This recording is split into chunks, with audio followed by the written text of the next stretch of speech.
Estamos começando mais um Ciência e Fé. Fique conosco aqui na TV Jet, o canal da Palavra, e nós trazemos uma entrevista super importante para você aluno, para você pastor e aluno de teologia. Estaremos falando sobre o espírito de Jezabel, um espírito demoníaco que tem a especialidade de causar divisões e acabar com igrejas. Daqui a um pouquinho a gente volta.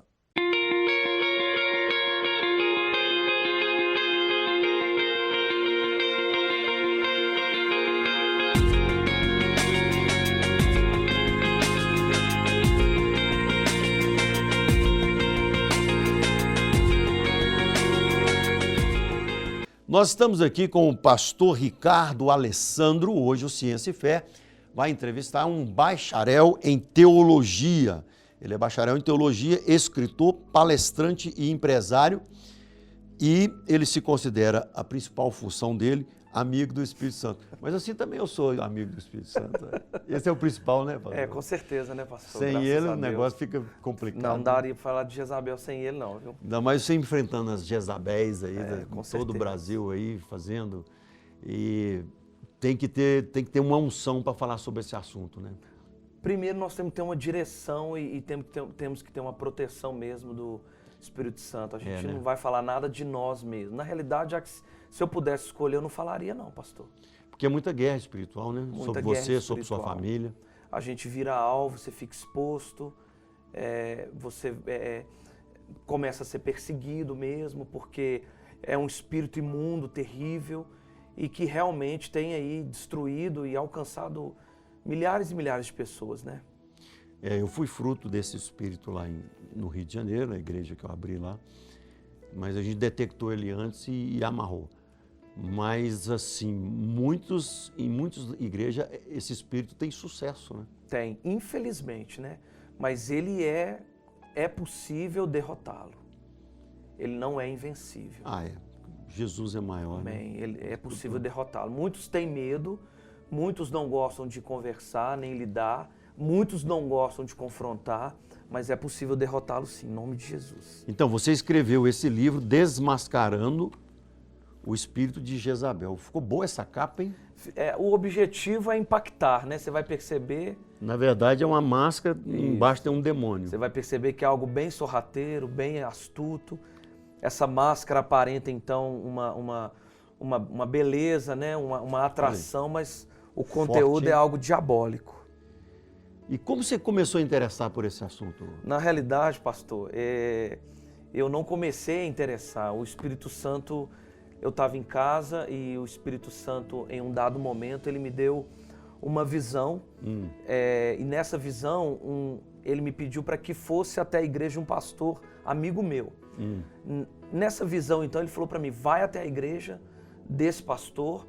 E eu, na visão, fui. Assim que eu entrei na igreja desse pastor, muitas cobras pequenas começaram a sair da igreja.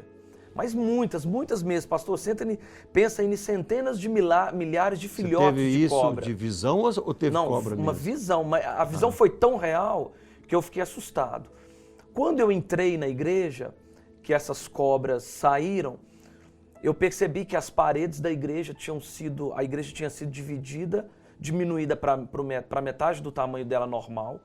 Os bancos estavam velhos, frutos estragados no altar. O pastor entrou com o terno todo amassado, cabelo grande, todo sujo. A esposa do pastor entrou, me cumprimentou na visão, mas na visão ela estava com tanta vergonha que ela escondeu dentro do banheiro da igreja. E eu conversando com esse pastor e falando para ele que ele precisava perseverar, sem saber do que estava acontecendo. Que ele precisava perseverar, que ele tinha que permanecer firme. E na visão ele falava para mim que ele ia abandonar o ministério. Ele não estava aguentando mais a pressão, a luta que ele estava passando. Só que teve um dado momento, pastor Silvério, que eu olhei para a entrada da porta da igreja, tinha uma cobra gorda, grossa, velha, toda descascada. Ela estava com um bote armado. Ela de bote armado, pastor Silvério, ela dava 1,90 m de altura. Mas uma cobra que já estava ali, pastor, antigo. Era branca essa cobra? Era branca e preto, brilhante. Quando eu olhei para a cobra, ela olhou para mim, ela fixou os olhos em mim, eu repreendi ela, quando eu repreendi ela, uma pastora entrou na hora. Quando ela entrou, eu reconheci, aí quando eu fui passar a visão para esse pastor, essa pastora da visão estava caluniando ele no ministério.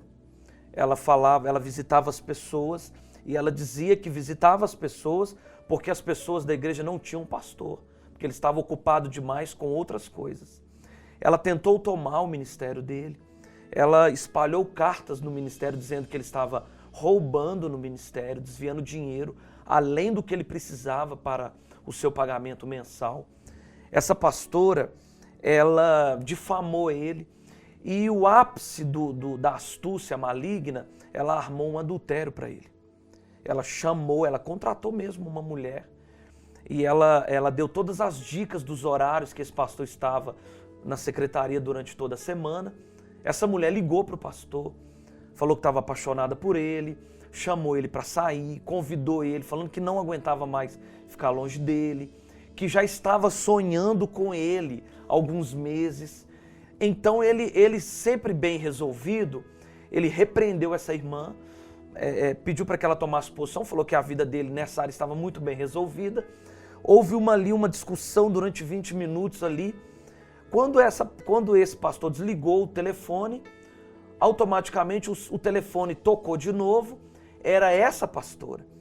Quando ele atendeu o telefone, a pastora falou assim: pastor, fulana ligou aí, essa mulher ligou, ele achou estranho o telefonema dela. Ele foi e questionou ela: irmã, pastor, mas como é que a senhora sabe que ela me ligou? Como é que a senhora sabe que ela conversou comigo? Não, porque foi eu que pedi para ela ligar. Mas eu sabia que o senhor não ia cair, porque o senhor é um homem de Deus. Astuta, né? Então, pastor, olha só. Aí, quando eu fui até o pastor e dividi com ele a visão, e eu disse para ele que o Espírito Santo tinha me dado a mensagem com o tema desmascarando o espírito de Jezabel, isso aí já tinha acontecido. Aí eu dividi com ele a visão, dividi com ele a mensagem, falei: pastor, o Espírito Santo me trouxe aqui para falar com o senhor. É uma mensagem dura, mas é uma mensagem de confronto. Esse espírito imundo está tendo liberdade no seu ministério, está tendo liberdade com essa e essa pessoa.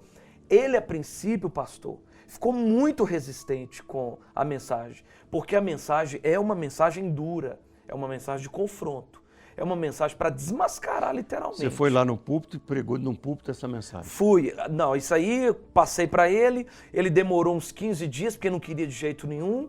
Aí depois de 15 dias ele me levou, eu ministrei. A mensagem foi um divisor de águas no ministério dele. Literalmente foi desmascarado mesmo. Essa pastora não ficou, porque ele teve que disciplinar ela após esse acontecimento. Ela saiu e daí que nasceu. E essa pastora te viu pregar? Essa que estava com Não viu. Não viu. As filhas dela viram, ela não suportou, ela foi embora. Literalmente ela saiu da igreja depois que ele disciplinou ela. Então foi daí que nasceu o DVD. Então quando você chegou lá, ele já tinha, você tinha falado com ele pelo telefone, ele já tinha descoberto toda a Já tinha descoberto. Depois aconteceu o caso da armação do adultério. Aí quando eu fui, foi mesmo para expor para a igreja como que o espírito agia, como que ele fazia, como identificar pessoas controladas por ele. Uma pessoa fica ou não possessa dessa potestade. Então nasceu dessa forma, pastor. Tá, e aí quando você vai ensinar isso na igreja, né, como professor, mestre em teologia, ou como palestrante, ou como preletor, você recebe o convite já pastores que estão passando por isso, ou você vai em igrejas e quando você sente, você trabalha outro assunto? Na realidade, o que acontece? Não só com pastores que estão enfrentando.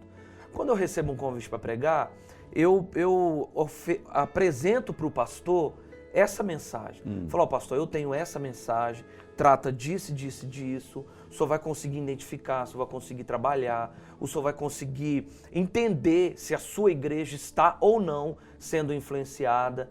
E aí apresento, muitos aceitam, outros preferem não. Agora acontece quando eu sou convidado, eu já trago essa palavra, por uma direção do Espírito Santo. Então pode acontecer dessa forma, entendeu?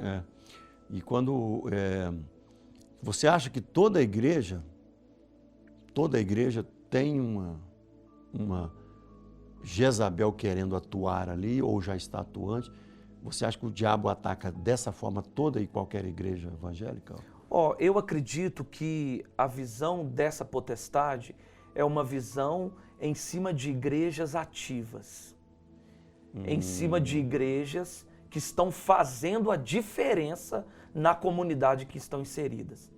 Porque existem igrejas que elas não são ativas, elas não pregam a verdade, elas não pregam a fidelidade, elas não ensinam sobre o reino de Deus, elas não pregam contra o adultério, contra a prostituição, contra a fornicação. Não fala que sexo antes do casamento é pecado? Não estão preocupados com isso, não estão preocupados com isso. Existem igrejas que o pastor, ele está preparando o povo para ficar, não é para subir.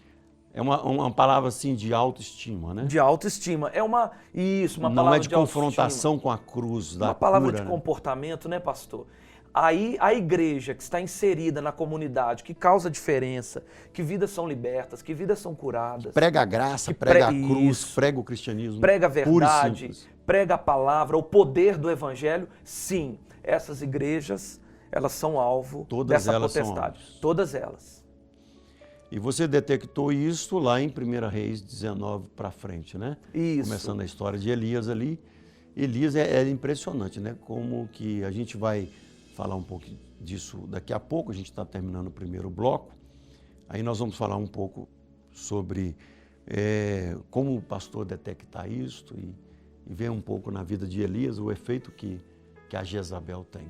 Amém. Tá? Estamos terminando o primeiro bloco, você está assistindo Ciência e Fé na TV GET, o canal da Palavra, Igreja Batista Getsemane. Daqui a pouquinho a gente volta.